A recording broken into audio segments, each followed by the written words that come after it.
warahmatullahi wabarakatuh. Saya dari kelompok 11 mata kuliah Fikih Zakat akan memaparkan materi mengenai zakat mustaghalat. Sebelumnya perkenalkan, nama saya Naila Himatus Saroya, NIM 4118. Baik, untuk mempersingkat waktu, kita mulai saja dengan materi yang pertama. Materi yang pertama yaitu mengenai pengertian zakat mustaghalat. Zakat menurut bahasa merupakan masdar dari zaka, toharoh atau kesucian, nama atau kesuburan, barokah atau keberkahan, dan berarti juga tazkiyah, tathir atau mensucikan. Lafaz az-zakah dalam Al-Quran disebutkan sebanyak 30 kali, 8 diantaranya disebutkan dalam surat Makkiyah, sedangkan zakat secara etimologis berarti sodakoh, kesucian, berkembang, serta membersihkan diri dari dosa-dosa dan kekejian. Zakat dalam istilah fikih berarti sejumlah harta tertentu yang diwajibkan oleh Allah Subhanahu wa taala kepada orang-orang yang berhak, sehingga harta yang dikeluarkan menjadi tambah banyak, lebih berarti dan lebih melindungi dari kebinasaan. Sedangkan istilah mustaghalat sendiri adalah bentuk jamak muannats salim dari bentuk tunggalnya mustaghal, dan kata ini merupakan isim maf'ul yang berbentuk dari kata dasarnya berupa fi'il madhi istaghalla, dan istaghalla sendiri adalah bentuk mazid atau tambahan dengan huruf alif, sin, dan ta dari akar kata hulah. Maka hulah sendiri secara bahasa adalah pemasukan atau penghasilan dari menyewakan rumah atau upah kerja dari budak yang disewakan atau atas manfaat dari suatu lahan. Jadi zakat mustaghalat adalah harta yang mendatangkan manfaat dan pendapatan dengan cara menyewakannya atau menjual hasil produksinya.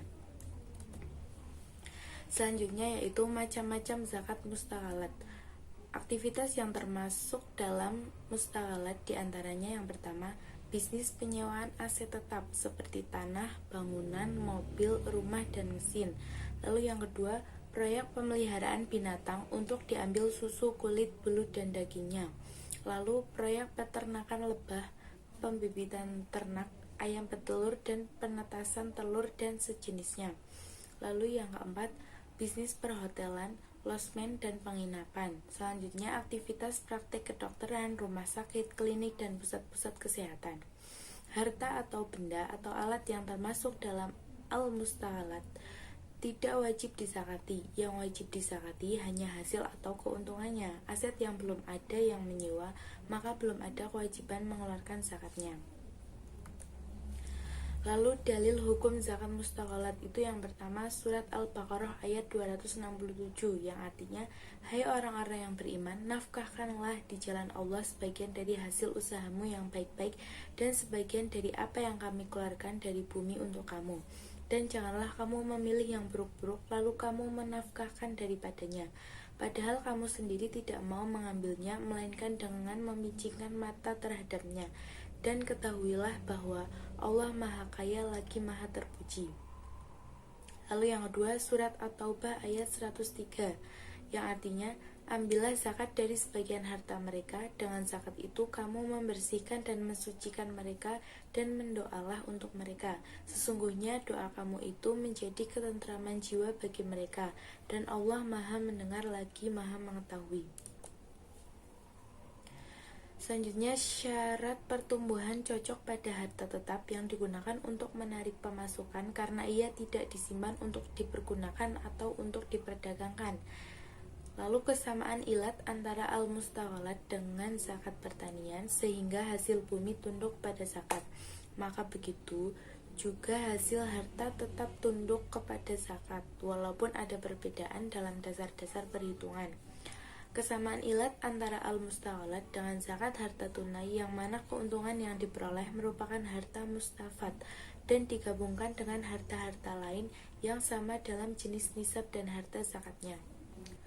Selanjutnya yaitu nisab dan kadar zakat mustaghalat. Perhitungan zakat aktivitas zakat mustaghalat antara lain yang pertama, benda mustaghalat tidak wajib dizakati karena ia termasuk barang yang bukan untuk diperdagangkan. Lalu yang kedua, penghasilan mustaghalat wajib untuk dizakati, baik dalam bentuk uang maupun bentuk benda seperti susu, kulit, daging, madu, dan jenis lainnya. Yang ketiga, Penghasilan bersih mustawalat per tahun tersebut dikurangi pembiayaan yang dikeluarkan secara real dalam kurun waktu 1 tahun, hutang yang terlunasi, dan kebutuhan pokok jika ia tidak memiliki sumber penghasilan yang lainnya. Lalu yang keempat, nisab zakat mustawalat sepadan dengan 85 gram emas 24 karat sesuai dengan harga pasar pada waktu datangnya kewajiban membayar zakat atau pada akhir haul. Lalu yang kelima, kadar zakat mustawalat adalah 2,5% berdasarkan kalender hijriah dan 2,575% jika berdasarkan dengan kalender masehi. Langkah-langkah perhitungan zakat mustawalat yaitu penentuan total pemasukan tahunan dalam akhir haul, lalu perhitungan biaya yang dikeluarkan dalam 1 tahun dan dikurangkan dengan pemasukan untuk menentukan pemasukan bersih yang wajib dizakati. Lalu yang ketiga, hasil di atas kemudian dikurangi hutang jika ada dan kebutuhan pokok hidup jika muzaki atau pembayar zakat tidak memiliki sumber pendapatan yang lain. Lalu selanjutnya hasil bersih tersebut digabungkan dengan harta tunai atau harta perdagangan yang belum dizakati pada akhir haul. Selanjutnya yaitu contoh penerapan zakat mustawalat. Kita ambil contoh, Bapak Ilham membangun sebuah rumah sederhana untuk disewakan. Investasi yang dikeluarkan dalam pembangunan rumah tersebut yaitu sebesar 350 juta rupiah. Harga sewa keseluruhan rumah kontrakannya sebesar 4 juta per bulannya. Untuk perhitungan zakat diperoleh data sebagai berikut. Yang pertama, biaya perawatan dan perbaikan bangunan selama 1 tahun yaitu sebesar 3 juta. Upah pekerjanya 6 juta. Biaya listrik dan air pam 5 juta. Pajaknya sebesar 1.500.000. Bapak Ilham memiliki sumber penghasilan lain untuk mencukupi kebutuhannya. Harga emas 24 karat yaitu sebesar 150.000 per gramnya, dihitung dengan kalender hijriah. Cara perhitungannya yaitu total pemasukan tadi 4 juta per bulannya dikali dalam 1 tahun yaitu dikali 12 bulan. Kita dapati total 48 juta, lalu dikurangi dengan biaya-biaya.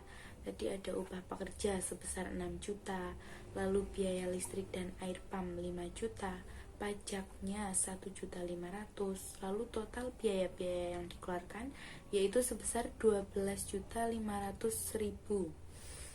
Jumlah harta yang wajib dizakati yaitu 35.500.000. Dari mana? Yaitu dari total pemasukan dikurangi total biaya, dan hasil ini sudah mencapai nisab. Nisab zakatnya kita hitung 85 gram dikali 150.000 yaitu sebesar 12.500.000. Jadi jumlah harta yang dimiliki Bapak Ilham itu sudah mencapai nisab. Lalu kita hitung kadar zakatnya 2,5% dikali tadi jumlah hartanya yaitu 35.500.000 didapati 887.500. Maka zakat yang harus dikeluarkan oleh Pak Ilham yaitu sebesar 887.500. Sekian pemaparan dari saya, kelompok 11. Jika ada kesalahan dalam memaparkan materi, mohon dimaafkan. Kurang lebihnya, terima kasih. Wabillahi taufiq wal hidayah. Wassalamualaikum warahmatullahi wabarakatuh.